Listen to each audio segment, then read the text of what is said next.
नमस्कार मंडळी. आज आपण ना एक जुनी पारंपरिक रेसिपी पाहणार आहोत, जी की आपण विसरत चाललोय. पण याचे गुणधर्म पाहिले तर ना तुम्ही सुद्धा आश्चर्यचकित व्हाल. एवढे गुणधर्म आहेत. शरीरासाठी खूप पौष्टिक आहे. कॅल्शियम भरपूर प्रमाणात वाढतं.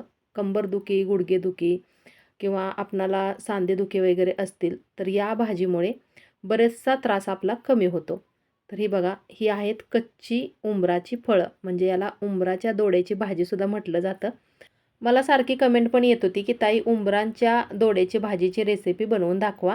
तर चला तर पाहूया याची रेसिपी. स्वच्छ अशा दोड्या धुवून घेतल्या अगोदर आणि त्यानंतर चिरून घेतलेल्या आहेत. तर अशा पद्धतीने एकसारखे त्याचे काप सगळे केलेत, म्हणजे 4 भाग केलेत एका उंबराचे. आणि शक्यतो चिरताना पातळच चिरा एकदम, म्हणजे पटकन शिजले जातात.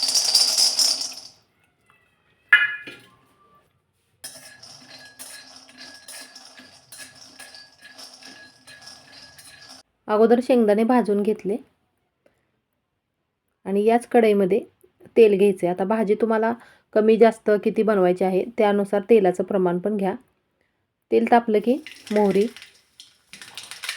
त्यानंतर जिरे,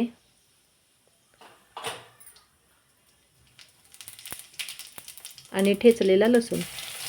बरेच जण यामध्ये चिरलेला कांदासुद्धा वापरतात, पण मी नाही घातला. तुम्हाला आवडत असेल तर तुम्ही इथे कांद्याचा वापर करू शकता.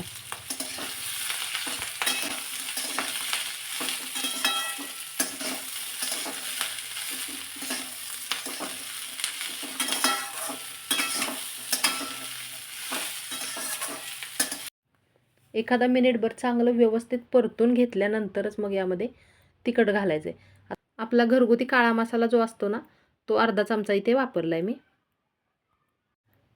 असं म्हणतात की उंबराचे दोडे शरीराला ताकद देण्यासाठी उपयोगी मानले जातात. म्हणजे पूर्वी आपल्या आजी पणजी बघा सांगायच्या.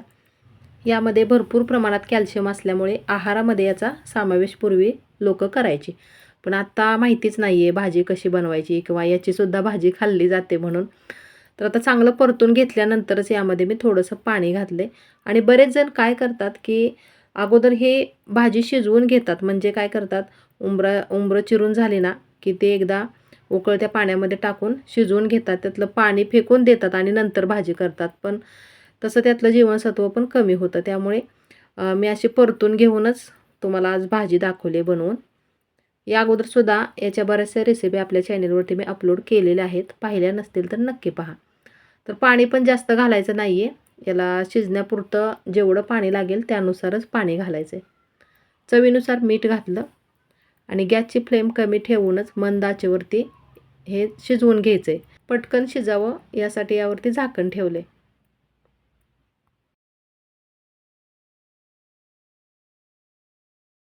अधूनमधून यावरचं झाकण काढून चेक करायचं, नाहीतर पाणी आटेल आणि भाजी करपेल.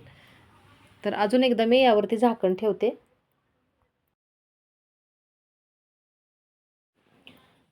मग असे भाजून घेतलेले शेंगदाणे उकळामध्ये जरासे असे जाडसर वाटून घेतलेत. जास्त बारीक कूट नाही करायचं. आणि ते यामध्ये आता वापरायचं आहे. तर अशा पद्धतीने बघा शेंगदाणे वाटून घेतलेत. भाजी खाताना असा शेंगदाण्याचा कण एखादा दाताखाली आला ना, मस्त चव लागते त्याची. म्हणून थोडंसं मोठं असं वाटून घ्यायचं आहे. आता पुन्हा यावरती मी एखादा मिनिटभर झाकण ठेवलेलं आहे. कारण यामध्ये जे शेंगदाण्याचं कूट घातले ते पण चांगलं शिजावं. यामधलं सगळं पाणी आटले. पुन्हा एकदा हे छान असं मिक्स करून घ्यायचं आहे. आणि बघा एकदम साध्या पद्धतीने, जास्त याला काय मसाल्याची वगैरे आवश्यकता नाही लागत, तयार झाली आपली भाजी बघा. आता शिजले का नाही व्यवस्थित बघते, कारण अगोदर काय मी शिजवून घेतलेले नव्हते. बघा पटकन दबले गेलेलं आहे. छान भाजी शिजली. भाकरीबरोबर, चपातीबरोबर किंवा भातासोबत पण तोंडी लावायला तुम्ही घेऊ शकता. मस्त चवदार अशी जुनी पारंपरिक उंबराच्या दोड्याची भाजी आपली तयार आहे. तर तुमच्या इकडे याला काय म्हणतात हो? उंबराचे दोडे म्हणतात का आणखीन काय नावाने ओळखले जाते हे मला कमेंटद्वारे नक्की कळवा. वरून थोडीशी चिरलेली कच्ची कोथिंबीर घातली.